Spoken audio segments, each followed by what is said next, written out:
نحمده ونصلي على رسوله الكريم اما بعد اعوذ بالله من الشيطان الرجيم بسم الله الرحمن الرحيم قال الله تبارك وتعالى في القرآن المجيد والفرقان الحميد إن عدة الشهور عند الله 12 شهرا في كتاب الله يوم خلق السماوات والأرض منها 4 حرم۔ محترم حضرات، یہ ہماری خوش قسمتی ہے کہ اللہ جل شانہ نے ہم لوگوں کو یہ مبارک مہینہ عطا فرمایا جس کو محرم کا مہینہ کہا جاتا ہے۔ اللہ جل شانہ نے جب آسمان و زمین کو بنایا تو اس وقت یہ لکھ دیا کہ اللہ تعالیٰ کے نزدیک مہینوں کی تعداد 12 ہے۔ بعض لوگ عرب کے اندر بھی اور ہمارے یہاں بھی مہینوں کو آگے پیچھے کر دیا کرتے تھے۔ اللہ تعالیٰ نے اس کو منع فرمایا، انما النسیء زیادۃ، یہ مؤخر کرنا، آگے پیچھے کرنا یہ زیادتی ہے، اس سے منع فرمایا اور یہ بتلا دیا کہ مہینے کل 12 ہیں، مہینوں کی تعداد اللہ کے نزدیک 12 ہے، ان کو آگے پیچھے نہ کرو۔ اور یہ بھی بتلا دیا اللہ تبارک و تعالی نے منہا 4 حرم، ان میں سے 4 مہینے اللہ تعالیٰ کے نزدیک محترم اور معظم ہیں۔ ان 4 مہینوں کا احترام کرنا ضروری ہے، ان 4 مہینوں کا اکرام کرنا ضروری ہے، تعظیم کرنا ضروری ہے۔ اور وہ 4 مہینے کون کون سے ہیں؟ ارشاد فرمایا کہ ایک تو ذوالقعدہ ہے۔ ذوالقعدہ کے مہینے میں حاجی حضرات حج کے لیے جانا شروع ہوتے ہیں، جانے لگتے ہیں، اور ذوالحجہ کے مہینے میں حج ادا ہوتا ہے، اور محرم کے مہینے میں حج سے واپسی ہوتی ہے۔ تو یہ 3 مہینے لگاتار ان کو محترم بنایا، معظم بنایا کہ ان 3 مہینوں کے اندر جنگ نہ کرو، جھگڑا نہ کرو، تاکہ لوگ امن کے ساتھ رہیں اور راستہ پرامن رہے اور لوگوں کو حج کے لیے جانے آنے میں آسانی رہے۔ اور اسی طرح سے رجب کا مہینہ، اس مہینے میں لوگ عمرے کے لیے زیادہ جاتے تھے، تو ارشاد فرمایا کہ 1 مہینہ رجب کا ہے۔ یہ 4 مہینے اللہ تعالیٰ کے نزدیک محترم اور معظم ہیں، ان کی تعظیم کرنا ضروری ہے۔ اللہ تبارک و تعالی نے فرمایا یسألونک عن الشہر الحرام قتال فیہ قل قتال فیہ کبیر وصد عن سبیل اللہ، آپ سے پوچھتے ہیں قابل احترام مہینے کے بارے میں کہ اس میں جنگ کرنا کیسا ہے، آپ کہہ دیجئے کہ اس میں جنگ کرنا بڑا گناہ ہے اور اللہ کے راستے سے روکنا ہے۔ جو حاجی حضرات حج کو جا رہے ہیں ان حاجیوں کو راستے میں روکنا ہے، تو ظاہر بات ہے کتنا بڑا گناہ ہے۔ تو اس لیے اس بات کی کوشش ہو کہ اس مہینے کی ہم تعظیم کریں۔ حضور پاک صلی اللہ علیہ وآلہ وسلم نے ارشاد فرمایا افضل الصیام بعد رمضان شہر اللہ المحرم، رمضان کے بعد سب سے زیادہ فضیلت والے روزے محرم کے روزے ہیں۔ اور حضور پاک صلی اللہ علیہ وآلہ وسلم نے ایک حدیث میں ارشاد فرمایا ان کنت صائما فصم المحرم، اگر تمہیں روزے رکھنا ہو تو محرم میں روزے رکھو، فإنہ شہر اللہ، کیونکہ وہ اللہ کا مہینہ ہے، وفیہ یوم قد تاب اللہ فیہ علی قوم ویتوب علی قوم آخرین،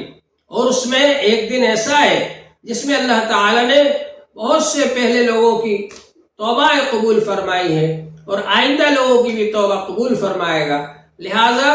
اس خاص مہینے کا خاص طور سے اہتمام کرو اور اس خاص دن کا روزہ رکھو۔ اس روزے کے اندر اللہ تعالی سے توبہ استغفار کرو اور اللہ تعالی سے گڑ گڑاؤ، اپنے گناہوں کی معافی مانگو۔ یہ بڑا مبارک دن ہے۔ حضور پاک صلی اللہ علیہ وآلہ وسلم نے ارشاد فرمایا صیام یوم عاشوراء احتسب علی اللہ ان یکفر السنۃ التی قبلہ، یوم عاشوراء کے روزے کے بارے میں مجھے اللہ تعالی سے امید ہے کہ وہ 1 سال کے پچھلے گناہوں کا کفارہ ہو جائے گا۔ حضور پاک صلی اللہ علیہ وآلہ وسلم جب مدینہ منورہ تشریف لائے تو وہاں انہوں نے دیکھا کہ لوگ عاشوراء کے دن روزہ رکھتے ہیں، تو آپ نے پوچھا ان سے ما ھذا الیوم الذی تصومون فیہ، یہ کیسا دن ہے جس میں تم روزہ رکھتے ہو؟ تو ان لوگوں نے کہا ھذا یوم عظیم، یہ عظیم الشان دن ہے، انجى اللہ فیہ موسیٰ وقومہ، اس دن میں اللہ تعالیٰ نے موسیٰ علیہ السلام کو اور ان کی قوم کو نجات دی تھی، وغرق فرعون وقومہ، اور فرعون اور اس کی قوم کو ہلاک کیا، غرق کر دیا، فصامہ موسیٰ شکرا فنحن نصومہ، تو موسیٰ علیہ السلام نے شکریہ کے طور پر اس دن روزہ رکھا تھا، اس لیے ہم بھی روزہ رکھتے ہیں۔ تو حضور پاک صلی اللہ علیہ وآلہ وسلم نے ارشاد فرمایا نحن احق و اولا بموسیٰ منکم، موسیٰ علیہ السلام کی نجات کے شکریہ میں روزہ رکھنے کے ہم زیادہ حقدار ہیں۔ تو حضور پاک صلی اللہ علیہ وآلہ وسلم نے بھی روزہ رکھا، فصامہ رسول اللہ صلی اللہ علیہ وسلم وامر بصیامہ، اور اس دن میں روزہ رکھنے کا حکم فرمایا حضور پاک صلی اللہ علیہ وآلہ وسلم نے۔ صحابہ اکرام نے روزہ رکھا، پھر صحابہ اکرام نے عرض کیا کہ اللہ کے رسول صلی اللہ علیہ وسلم اس دن تو یہودی لوگ بھی روزہ رکھتے ہیں، اور آپ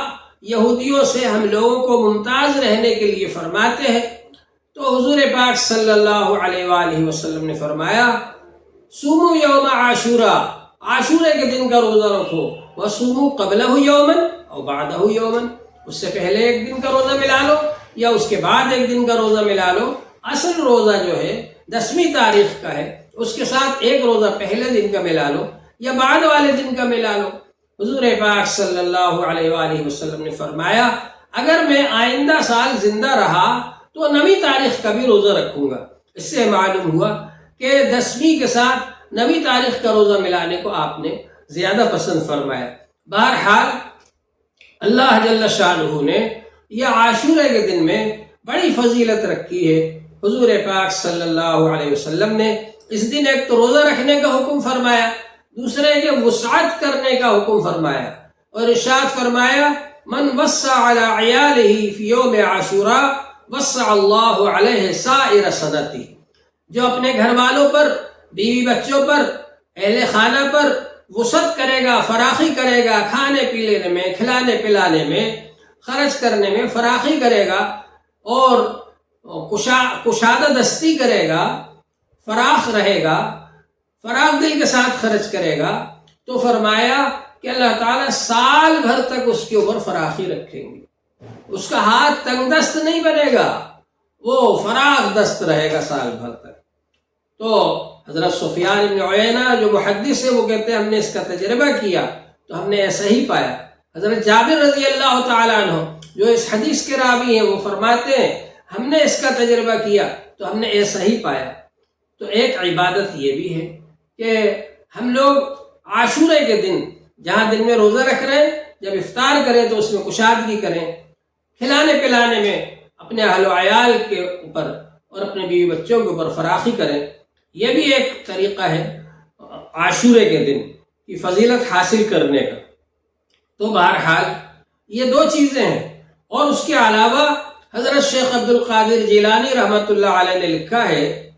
کہ عاشورے کے دن ہی اللہ جل شانہ نے حضرت آدم علیہ السلام کو بنایا، ان کو جنت میں بھیجا، پھر ان کو دنیا میں بھیجا۔ عاشورے کے دن ہی اللہ جل شانہ نے حضرت نوح علیہ السلام کی کشتی کو پار لگایا۔ عاشورے کے دن ہی حضرت ابراہیم علیہ السلام پر وہ آگ گلزار بنی جو آگ نمرود نے جلائی تھی، اور اس میں حضرت ابراہیم علیہ السلام کو ڈالا تھا۔ عاشورے کے دن ہی اللہ جل شانہ نے حضرت موسیٰ علیہ السلام کو نجات عطا فرمائی اور فرعون کو غرق کر دیا دریا کے اندر، اور عاشورے کے دن ہی قیامت آئے گی۔ تو عاشورے کا دن بڑا مبارک دن ہے، بہت فضیلت والا دن ہے۔ اس دن ہمیں اللہ تعالیٰ کی طرف متوجہ ہونا چاہیے، اللہ تعالیٰ سے لو لگانا چاہیے، اس دن روزہ رکھنا چاہیے، گناہوں سے بچنا چاہیے، اور اللہ تعالیٰ سے دعائیں کرنا چاہیے، استغفار کرنا چاہیے، اپنے گناہوں کی معافی مانگنا چاہیے۔ یہ بڑا مبارک دن ہے۔ پھر اسی دن ایک ایسا واقعہ پیش آیا کہ اس واقعے کی وجہ سے پوری امت آج تک کرب اور درد محسوس کرتی ہے، اور یہ واقعہ کیوں ہوا، کس وجہ سے ہوا، اس کے کیا اثرات ہوئے، امت پر اور آج تک کیا اثرات ہیں اس کے، اس کو سمجھنے کے لیے میں چاہوں گا کہ آپ پہلے میری اس بات کو سنیں جو میں تمہید کے طور پر عرض کر رہا ہوں کہ حضور پاک صلی اللہ علیہ وسلم جب اس دنیا میں تشریف لائے تو آپ کا ایک خاندان بنی ہاشم ہے، بنی ہاشم قبیلہ ہے آپ کا، اور قریش میں سے ایک قبیلہ ہے بنی امیہ کا۔ تو بنی ہاشم اور بنی امیہ کے قبیلوں میں ہمیشہ نوک جھوک ہوتی رہتی تھی، ایک دوسرے سے آگے بڑھنے کی کوشش ہوتی رہتی تھی، اور یہ کوشش ہوتی تھی کہ یہ جو مقام اور مرتبے حاصل کر رہے ہیں، ان کو جو عزت مل رہی ہے، ان کو جو عہدے مل رہے ہیں، ان کے مقابلے میں ہم بھی ایسا عہدہ حاصل کر لیں کہ ہم ان سے آگے بڑھ جائیں۔ بنی ہاشم کے پاس میں حجابہ تھا، یعنی وہ خانہ کعبہ کے متولی تھے، اور زمزم شریف کا کنواں ان کے قبضے میں رہتا تھا، سقایا تھا ان کے پاس۔ تو بنو امیہ جو تھے وہ یہ کوشش کرتے تھے کہ رفادہ ہم کو مل جائے، یعنی قریش کے لوگ جب تجارت کرنے کے لیے باہر جاتے ہیں تو ان کا نمائندہ بن کر کے ہم جائیں۔ ملک شام گرمی میں اور ملک یمن سردی میں 2 بار تجارت کرنے کے لیے عرب کے لوگ جاتے تھے، تو رفادہ حاصل کرنے کے لیے یہ لوگ کوشش کرتے تھے۔ اسی طرح سے قوم کے اندر اپنے آپ کو بڑا بننے کا جذبہ تھا ان کے اندر۔ حضور پاک صلی اللہ علیہ وآلہ وسلم جب نبی بن کر تشریف لائے تو اب ظاہر ہے کہ ان میں سے کوئی نبی تو بن نہیں سکتا تھا، لہذا ان لوگوں نے مخالفت شروع کر دی، مخالفت کا طریقہ اختیار کیا، اور حضور پاک صلی اللہ علیہ وسلم کے سامنے وہ راستہ روکنے کی کوشش کی کہ یہ دین آگے نہ بڑھے اور یہ دین آگے نہ پھیلے۔ اس کے لیے انہوں نے جو فوج کی کمانڈری حاصل کر لی، اور جتنی بھی جنگیں ہوئیں وہ سب ان لوگوں کے قیادت میں ہی ہوئی۔ تو بہرحال حضور پاک صلی اللہ علیہ وسلم جہاں ایک طرف تبلیغ کرتے تھے تو حضرت ابو طالب جو اس وقت قوم کے سردار تھے وہ ان کا ساتھ دیتے تھے، وہ سینہ سپر ہو کر کے کھڑے رہتے تھے کہ نہیں، میرے بھتیجے سے کچھ نہ کہنا، وہ جو دین کا کام کر رہے ہیں ان کو کرنے دو۔ اور اپنے بیٹے حضرت علی رضی اللہ تعالی عنہ کو حضرت نبی پاک صلی اللہ علیہ وسلم کے سپرد کر دیا تھا، اور وہ ان کے پاس رہا کرتے تھے۔ ایک طرف دین پھیلانے میں حضرت خدیجہ رضی اللہ تعالی عنہ نے حضور پاک صلی اللہ علیہ وسلم کو گھر میں تسلی دی، گھر کے اندر راحت اور سکون دیا اور چین عطا فرمایا، اور ہر وقت وہ حضور صلی اللہ علیہ وسلم کے غموں کو دور کرتی رہیں، اور جو بھی کوئی باہر سے آپ کو پریشان کرتے اور آپ گھر میں آتے تو وہ آپ کو تسلی دیا کرتی تھیں۔ تو گھر سے بے فکر کر دیا اور گھر کو سکون کا ذریعہ بنا دیا حضرت خدیجہ رضی اللہ تعالیٰ عنہ نے۔ اور باہر میدان میں جہاں پر آپ کام کر رہے تھے تبلیغ کا اور دین کا، تو وہاں پر حضرت ابو طالب جو آپ کے چچا محترم ہیں اور علی رضی اللہ تعالیٰ عنہ کے والد صاحب ہیں، وہ آپ کی حمایت کرتے تھے، مدد کرتے تھے، نصرت کرتے تھے، اور یہ لوگوں کو سمجھاتے تھے کہ تم ان کو نقصان نہ پہنچاؤ، ان کو دین کا کام کرنے سے نہ روکو۔ اور حضور پاک صلی اللہ علیہ وسلم ان دونوں کی مدد سے اور ان دونوں کے تعاون سے دین کا کام کرتے تھے۔ تو اس طرح سے یہ دین پھیلتا رہا، اور حضور پاک صلی اللہ علیہ وسلم پر سب سے پہلے ایمان لانے والوں میں حضرت ابوبکر رضی اللہ تعالیٰ عنہ ہیں مردوں میں، اور بچوں میں حضرت علی رضی اللہ تعالیٰ عنہ ہیں جو 9 سال کی عمر میں مسلمان ہو گئے، اور حضور پاک صلی اللہ علیہ وآلہ وسلم کے ساتھ انہوں نے بچپن سے ہی نمازیں پڑھی، حضور پاک صلی اللہ علیہ وآلہ وسلم کی آغوش تربیت میں رہے، حضور پاک صلی اللہ علیہ وآلہ وسلم سے علم حاصل کیا، حضور پاک صلی اللہ علیہ وآلہ وسلم سے اخلاق حاصل کیے، تربیت حاصل کی، حضور پاک صلی اللہ علیہ وسلم سے روحانی تعلیم حاصل کی اور ظاہری تعلیم حاصل کی، قرآن پاک پڑھا اور حدیثیں انہوں نے محفوظ کی۔ تو بہرحال حضرت علی رضی اللہ تعالیٰ عنہ کا بہت اونچا مقام ہے، بہت بڑا مقام ہے۔ حضرت ابوبکر رضی اللہ تعالیٰ عنہ مردوں میں پہلے مومن ہیں، اور انہوں نے پھر حضور صلی اللہ علیہ وسلم کا دست راست بن کر تبلیغ شروع کی اور کام شروع کیا آپ کے ساتھ اور آپ کا تعاون کرنا شروع کیا، تو اس طرح سے یہ دین آگے بڑھا۔ اسی طرح سے کچھ دنوں کے بعد حضرت عمر رضی اللہ تعالیٰ عنہ بھی مسلمان ہو گئے، اور حضرت عمر رضی اللہ تعالیٰ عنہ نے بھی حضور پاک صلی اللہ علیہ وسلم کا ساتھ دیا۔ حضرت حمزہ رضی اللہ تعالیٰ عنہ ان سے پہلے مسلمان ہو چکے تھے، انہوں نے حضور پاک صلی اللہ علیہ وآلہ وسلم کا ساتھ دیا۔ حضرت عباس رضی اللہ تعالیٰ عنہ نے ساتھ دیا۔ تو یہ سب حضرات حضور صلی اللہ علیہ وسلم کا ساتھ دیتے تھے، لیکن اور دوسرے لوگ جو کہ اپنے آپ کو قوم کا بڑا سمجھتے تھے اور اپنے آپ کو یہ سمجھتے تھے کہ ہم نیتا ہیں، ہم عہدے والے ہیں، ہم مرتبے والے ہیں، ہم بڑے ہیں، لہٰذا ان لوگوں نے حضور صلی اللہ علیہ وسلم کا راستہ روکنے کی کوشش کی۔ اس وقت بھی جب ان لوگوں نے حضرت ابو طالب کے سامنے کہا کہ ہم آپ کے بیٹے سے کچھ بات کرنا چاہتے ہیں، اور ابو طالب نے بات کروائی حضور پاک صلی اللہ علیہ وآلہ وسلم سے، تو اس موقع پر عرب کے لوگوں نے کہا کہ اگر آپ بادشاہ بننا چاہتے ہو تو ہم سب آپ کے سامنے گردنیں جھکا دیتے ہیں اور ہم آپ کو بڑا مان لیتے ہیں، بادشاہ مان لیتے ہیں، اور اگر آپ کو حسینہ کی تلاش ہے ہم عرب کی حسین سے حسین عورت آپ کو لا کر پیش کیے دیتے ہیں، اور اگر آپ کو مال کی ضرورت ہے تو ہم سارے خزانے لا کر آپ کے قدموں میں ڈھیر لگا دیتے ہیں، لیکن یہ دین کو پھیلانا آپ چھوڑ دو۔ تو حضور پاک صلی اللہ علیہ وآلہ وسلم نے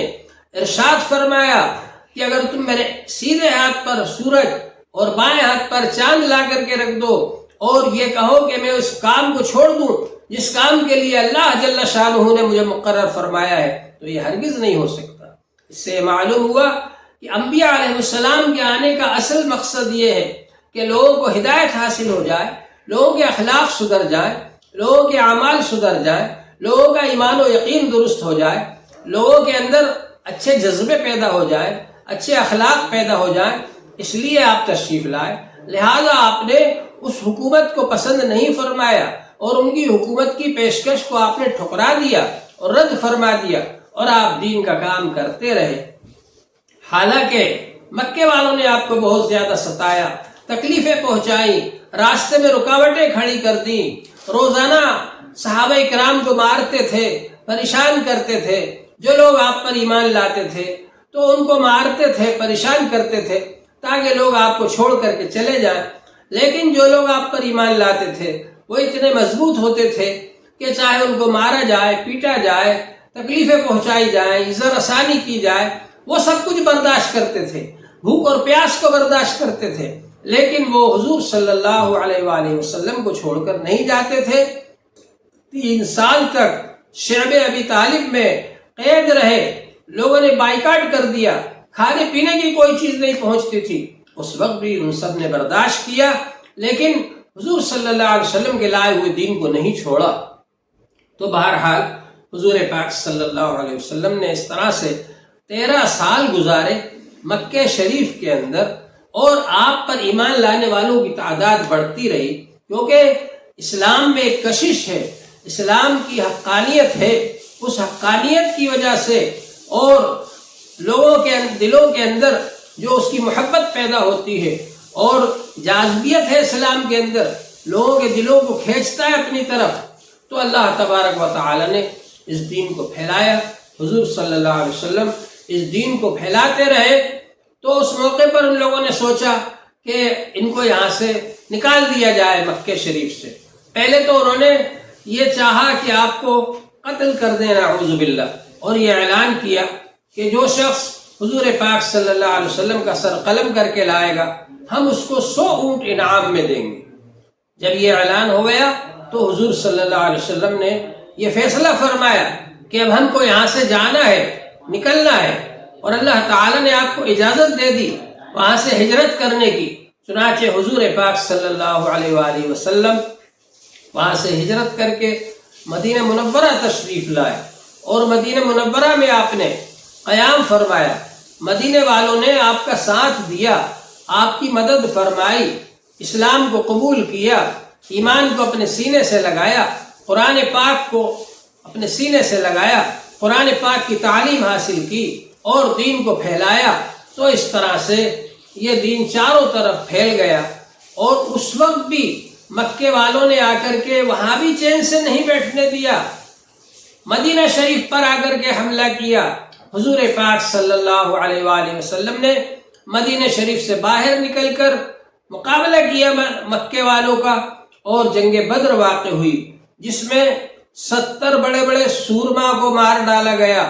اور وہ لوگ کہ اسلام کو مٹانا چاہتے تھے، اللہ تعالیٰ نے ان کو مٹا دیا، اور ان کی کمر ٹوٹ گئی۔ وہ سمجھ گئے اس بات کو کہ ان سے مقابلہ کرنا کوئی آسان کام نہیں۔ جنگ بدر کا بدلہ لینے کے لیے پھر یہ لوگ جمع ہوئے، اور جمع ہو کر کے پھر مقابلے پر آئے، جس کو جنگ احد کہا جاتا ہے۔ حضور پاک صلی اللہ علیہ وآلہ وسلم نے جنگ احد میں بھی ان کا مقابلہ کیا۔ جانثار صحابہ کرام آپ کے ساتھ تھے۔ اس موقع پر اگرچہ ایک لغزش کی وجہ سے تھوڑا سا پانسا پلٹا، لیکن اللہ جل شانہ نے مدد فرمائی۔ حضور پاک صلی اللہ علیہ وسلم کے پاس صحابہ کرام پھر جمع ہوئے، اور پھر حملہ کیا ایک بار کی، تو اللہ جل شانہ نے فتح عطا فرما دی۔ جنگ احد کے اندر صحابہ کرام میں سے بڑے بڑے صحابہ کرام 70 صحابہ کرام شہید ہو گئے، اور اللہ جل شانہ نے آخر میں مدد فرمائی اور فتح حاصل ہوئی۔ اس کے کچھ دنوں کے بعد پھر یہ لوگ جمع ہوئے اور قبیلوں کو جمع کیا، اور سب نے مل کر کے پارٹیوں کو یکجا کر کے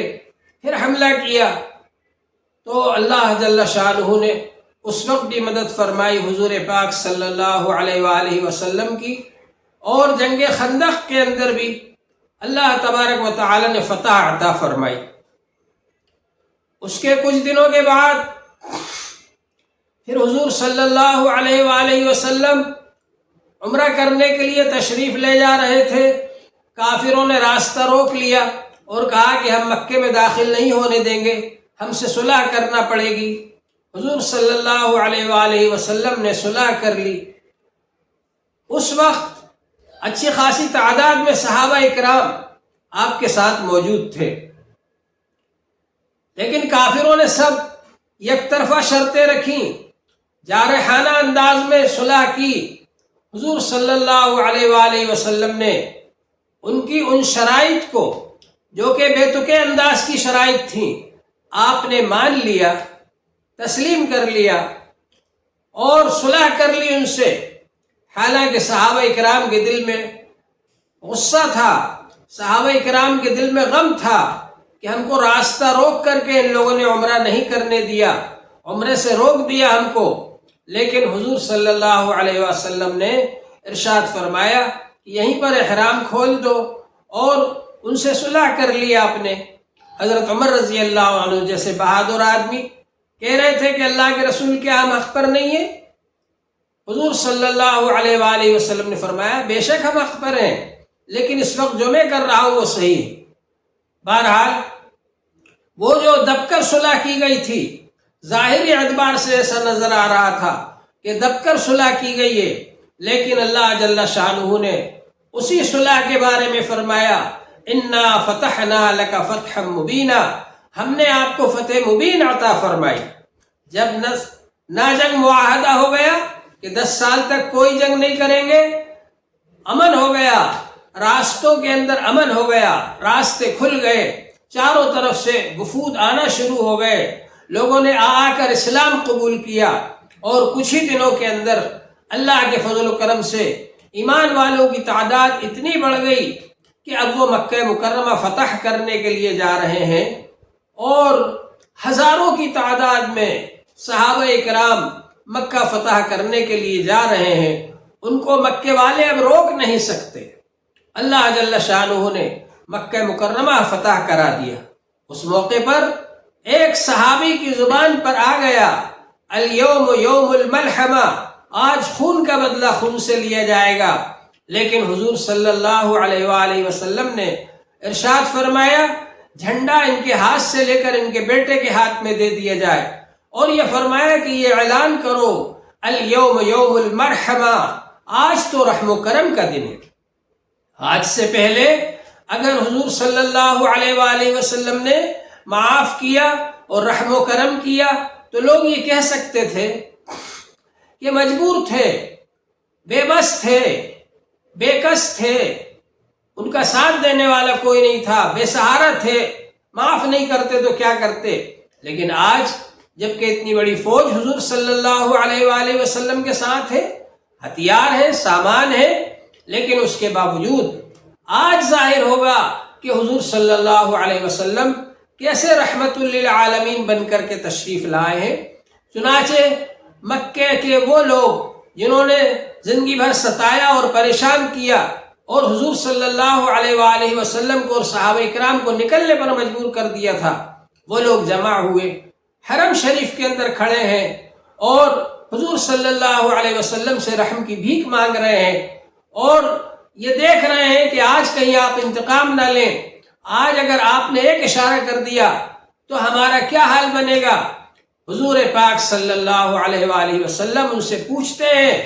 میرے بارے میں تمہارا کیا خیال ہے، تو وہ کہتے ہیں اخن کریم وابن اخن کریم، آپ کرم کرنے والے ہیں اور کرم کرنے والے کے بیٹے ہیں۔